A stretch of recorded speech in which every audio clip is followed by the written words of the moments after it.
नरसिंहकवचं वक्ष्ये प्रह्लादेनोदितं पुरा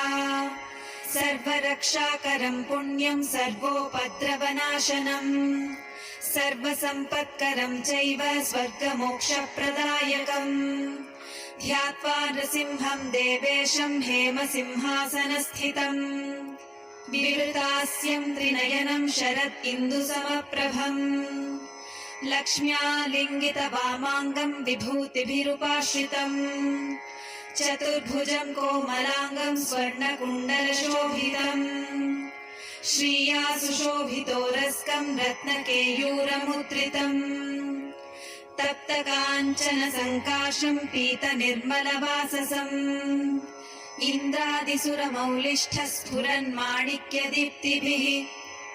विराजितपदद्वन्द्वं शङ्खचक्रादिहेतिभिः